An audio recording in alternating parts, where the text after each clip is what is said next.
Welcome to The Author Show, where we feature new authors and books, from fiction to self-help and everything in between. You'll find it all at theauthorshow.com. That's theauthorshow.com. And now let the show begin. Hello and welcome back to the show. This is your host, Don McCauley. Today we're welcoming program author Donna Fletcher Crow, and she is the author of The Vanquishers of Tyranny, of Patriots and Priests. Donna, how are you? Hello, Don. How nice to talk to you. Well, tell us a little bit about yourself, please. Thank you. Well, I'm here in Boise, Idaho, and I have been writing probably longer than most of our listeners have been alive. I have about 50 books out on my website and on Amazon, in the stores, and I love it. I love what I do. So tell us about your book. This book is my newest one out. It is called The Vanquishers of Tyranny, and it focuses on William Wallace and Robert the Bruce, who lead an often heartbreaking but ultimately triumphant struggle for Scotland's freedom. So the center of the story is 700 years ago in Scotland, but at the same time, we have three contemporary, very adventurous young people following this spellbinding tale, and at the same time seeking answers for their own lives and seeking solutions to Scotland's oldest riddle: what is the Stone of Scone? Now, who did you write this book for specifically? Who's your target audience? Well, my primary readers are both men and women who are interested in history, especially, of course, British Celtic history for this book. I always have a reader looking over my shoulder as I write. And in my mind, it is always the person who knows the most about the topic. And that keeps me striving for accuracy. Now, could you say there's any type of central message or perhaps underlying theme that you would say runs throughout your book? Oh, absolutely. Really, in all of my historical books, because my stories are based in history, but I am writing about today. I firmly believe that technology changes, ideas change, fashions change, but people don't. The basic human beings that we are, the issues that people struggled with hundreds of years ago, are still there for us to learn from. Their challenges, their victories, their faith are all there to inspire us in our hard times today and for us to celebrate with in our good times. So if you had to choose, what would you say is the single most important idea you're sharing in your book that's really going to add value to the reader's life?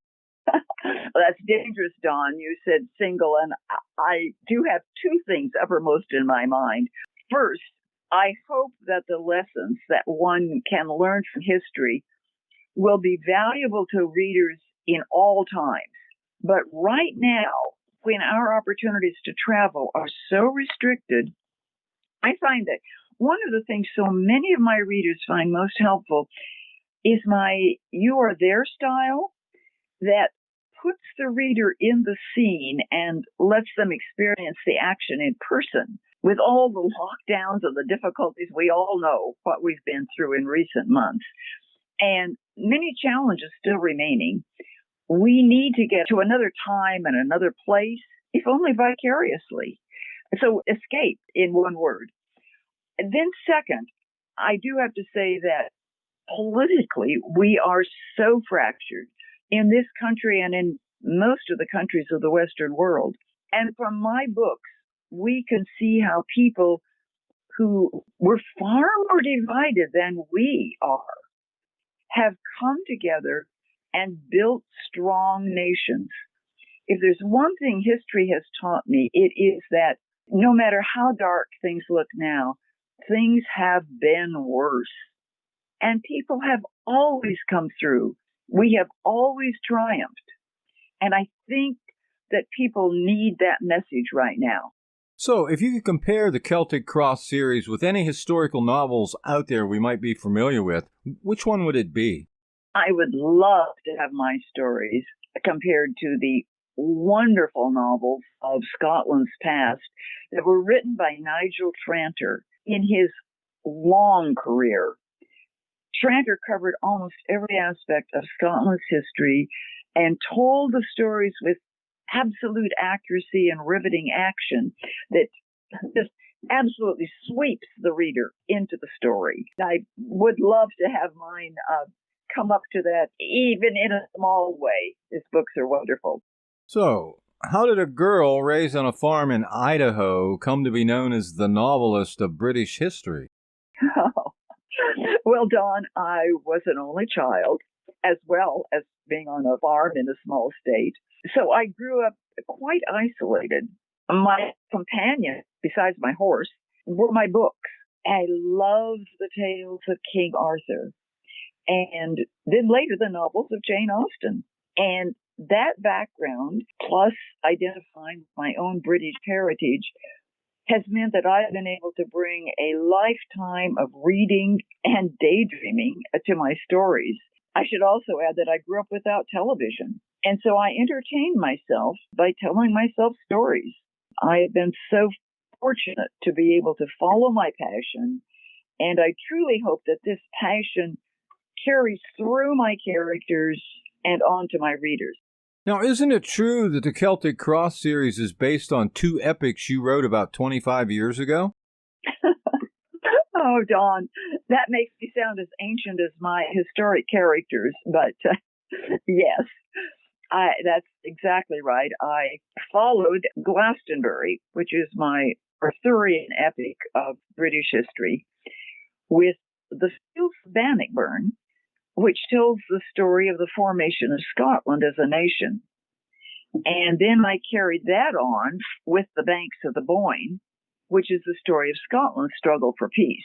Well, those tomes had, and they are tomes, they're, 2-3 inches thick, had been out of print for many years, and of course they were never available in ebook format. So we are now redoing all of these stories in updated versions, making them available in print and electronically so that a whole new generation of readers can hopefully enjoy the stories and learn from those who have gone before. Now, part one of this series is a story of how Scotland became a nation. That must be a pretty tangled tale, correct? Oh, very tangled indeed. As my modern characters soon discover, is I have 3 young people set out on a quest to find the answers to Scotland's oldest riddle. And it starts with St. Columba. His very name means dove of peace, but ironically, he was banished from Ireland for starting a terrible war there. And then in the next book, Kenneth Maclnnes, who was king of a very small tribe of Scots that were always warring with each other, is the first to grasp the importance of rising above tribal squabbles. And he forms the clans into a semblance of nationhood. Well, then, as you might guess, it takes a woman to civilize all of this. And we have Margaret, the refugee English princess who became Queen of Scotland and a saint. And she brings refinement and manners to this rugged land. And then finally, we have the valiant William Wallace and then Robert the Bruce, who lead the nation to a costly but stirring victory and achieve nationhood. So you're going to have 4 books in Scotland's story and then Ireland. I mean, Ireland has to be worse than Scotland. How did you narrow all of this down to a manageable length? Yes. My question in trying to narrow was the same as Mary and Gareth, my contemporary characters. Basically, why all this strife? When did it start? What does it mean? And focusing on Ireland, I began with the plantation of Ulster by the 1610. And from that point, the history itself dictated the structure of the stories. And the daily news set the pattern for Mary and Gareth. It was the only time in my life that I had to read the morning newspaper to find out what my characters were doing that day. Although to use the term manageable length, I must say that is a relative term. The epic turned out to be 823 pages, so you can see that the advantage of the new edition in individual volumes is much more convenient for the reader. So what prompted you to choose to focus on Northern Ireland? I already indicated it was the first time in my life to write an historic novel based on the daily headlines. And at the time I was writing was the time when the ceasefire was announced that eventually led to ending the Troubles. The Troubles were 30 years of domestic warfare that country had lived through. This led then to the Good Friday Accords, and all of that was in the daily news. So my contemporary characters go to Belfast to work in a reconciliation center. And this lets my readers truly experience the tension and the agony of that historic time, and yet understand the roots of it all by exploring the deeper history with Mary. Now, how many books will there be in the Celtic Cross series Part 2, Ireland? Well, as you said, it's a tangled tale, so it takes 6 books, beginning in the 17th century, and then on through today, perhaps even a bit into the future, because I do hold out a vision of real lasting peace. The books will cover the plantations, Cromwellian Ulster, the ascendancy, the Union, the Great Famine, and the birth of Northern Ireland. Now, all 4 books in Part 1 of the Celtic Cross series, Scotland's story, are available. When will Ireland's story be available? My publishers, Verity Press, have a great team. Editor, artist, and formatter working on it after my own rewriting, of course. So we are very hopeful that we will have the series completed early next year. And in the meantime, as you say, the 4 books in Part 1 are available right now. So in your opinion, who should buy this book? Anyone who wants to understand how we got where we are today, or readers wanting an armchair getaway, since international travel is so difficult at this time. Do you have a website? Oh, absolutely, Don. DonnaFletcherCrow.com. And I would love to have all of my listeners today visit me there. It is very complete and very interactive. You can subscribe to my newsletter and receive a free book from the Victorian True Crime series. You can read and follow my blog, comment and share if you like. You can see all of my books, photos from my research trips, even visit my garden. And then if you would like, just hit the blue email button at the bottom of the homepage to send me a note. And again, that's DonnaFletcherCrow.com. Please come visit. Well, this has been just great. Our guest today has been Donna Fletcher Crow, and she is the author of The Vanquishers of Tyranny, of Patriots and Priests. Donna, thanks very much for being with us today. It's a delightful visit with you. Thank you so much, Don. This is Don McCauley wrapping up another edition of The Author Show. Go out there, buy the book today, and please share this interview with your friends so that they too have the opportunity to discover our guests and their work. The Author Show can be accessed at any time at theauthorshow.com.